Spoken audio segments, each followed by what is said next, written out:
Sampurasun patepang deui warga-warga nu diasih ku Gusti sareng simkuring.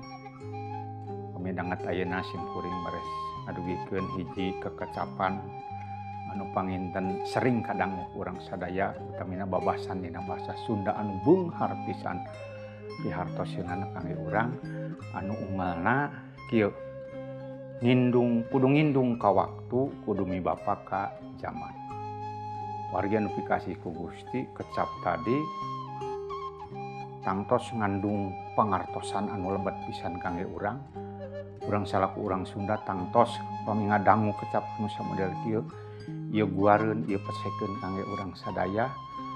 Pihartoseunana kinten-kinten anu samodel kieu. Ngindung ka waktu hartosna ieu nuduhkeun hiji kaayaan, hiji waktos perjalanan anu dijalanan ku urang, kahirupan anu dijalanan ku urang. Nyapunten sanes nuduhkeun perkawis jamna. Kumargi jamna mah sami. Kapungkur jamna sami, menitna sami, detikna oge sami. Ayeuna kapungkur ayeuna sareng dugikeun ka iraha wae jamna mah moal robih.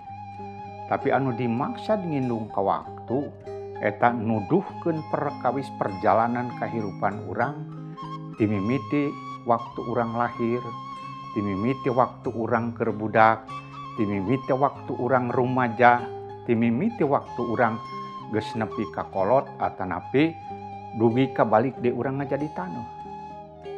Warga nu pikasih ku Gusti, waktos-waktos eta anu dijalanan ku urang anu nuduhkeun waktu anu parantos di jalanan ku urang sapanjang ti awit urang gumelar dugikeun ka danget ayeuna.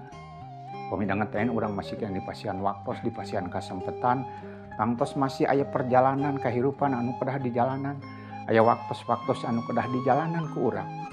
Kecap tadi ngindung ka waktu nuduhkeun oge perkawis tingkah laku urang, perkawis kalakuan urang. Tingkah laku urang nalika keur budak tangtos benten sareng kayaan, kalakuan urang waktos rumaja, kalakuan urang waktu rumaja benten sareng kalakuan urang geus dewasa, kalakuan anu dewasa tangtos benten sareng kayaan kalakuan urang nalika urang parantos sepuh. Ieu janten gambaran kangge urang sadaya, ngeceskeun kangge urang sadaya yen perjalanan waktu tahap demi tahap anu dijalanan ku urang nunjukkeun waktu-waktu eta anu parantos dipayunan, anu parantos dilakonan ku urang sadaya. Anu kadua kecap mibapa ka zaman.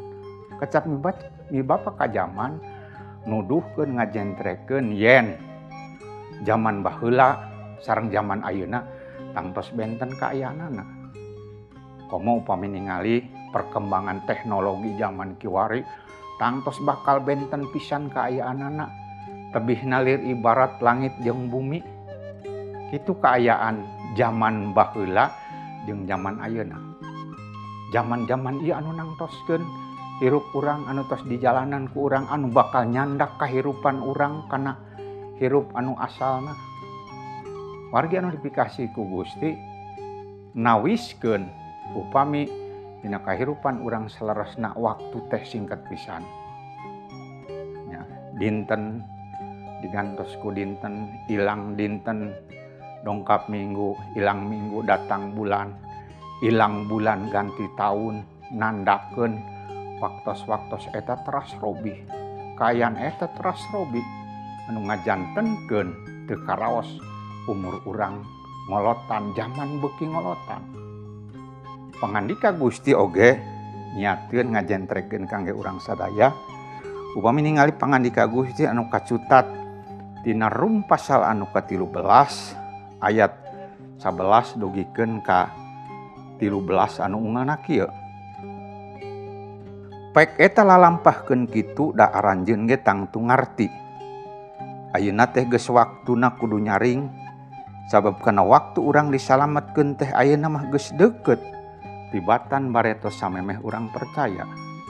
Peuting geus tereh nyingkir, beurang geus tereh datang, eureunan sagala anu sok dipigawe waktu poek, geura dangdan pakarang, geura nyang harapan caang.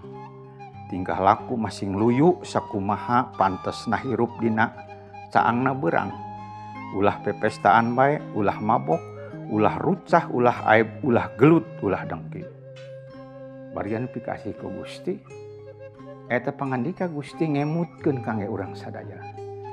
Kumargi hirup urang di alam dunia, kacida singketna, kacida pondokna, atuh hirup teh ulah kajongjona. Sagala rupi pagawean anu sok dilampahkeun nemutkeun pangandika Gusti dina popoekan, dina alam anu poek, kumargi waktosna ayeuna beurang parantos caket anu kedah di jalanan ku urang, mangsa urang disalametkeun parantos caket. Hayu urang sadar kana kayaan diri urang sorangan, yen waktu jeung zaman anu di jalanan ku urang beuki dinten tambih dinten, beuki ngolotan umur urang, beuki ngolotan ngandung hartos, jatah umur urang beuki ngirangan. Eta margina mangga lebetan kahirupan urang, sesawaktos urang ku hal-hal anu ngamuliakeun Gusti, ku hal-hal anu tiasa ngadongkapkeun barokah sareng kasalametan kangge urang. Wargian pikasih ku Gusti, mangga urang titenan ieu pangandika Gusti lenyepan renungkeun yang jelas pisan hirup urang pondok kaayaanana, singket pisan kaayaanana, eta margina piceun sagala rupi kalakuan anu matak aib, kalakuan anu matak ngisinkeun, kalakuan anu matak ngajantenkeun batu tatajongan kangge urang, mangga urang puseurkeun manah emutan urang ka Gusti, urang tatan-tatan kangge mapag datangna mangsa anu urang teu dipika terang. Kumargi hiji waktos urang sadaya baris disaur ku Gusti, baris mulang deui ka Gusti, eta margina judul atanapi babasan tani anu ngindung ka waktu mibapa ka zaman sok sanaos panginten teras-terasan ngalaman robi, tapi pangandika Gusti jelas moal robi, ayeuna kapungkur sareng salamina oge moal pernah robi. Mangga jeung umaja kangge mukakeun manah emutan kangge wargi-wargi sadaya supados ngawitan dangan ayeuna urang sadar mukakeun diri, urang sadar yen urang hirup teh singket pisan, kacida pondokna pisan, mangga urang eusian ku hal-hal anu tiasa ngamuliakeun Gusti, mangga urang nada sasarangan. Nun Ama nu maha murah, maha mulia, maha agung, maha kawasa, ngalangkungan pedaran anu singkat, ngalangkungan pangandika Anjeun, abdi sadaya diemutkeun.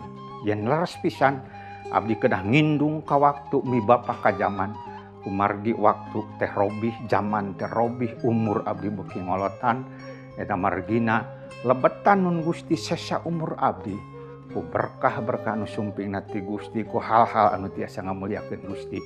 Tulungan wargi-wargi simabdi sami anu hirupna masih poekeun, anu hirupna masih keneh hirup dina alam poek, caangan tungtun tuyun supados aranjeunna sadar yen hirup aranjeunna oge sami umurna pendek, hiji waktos abdi sadaya bakal mulang ka Gusti anu jadi sumber sagala rupi asal berkah abdi-abdi sadaya.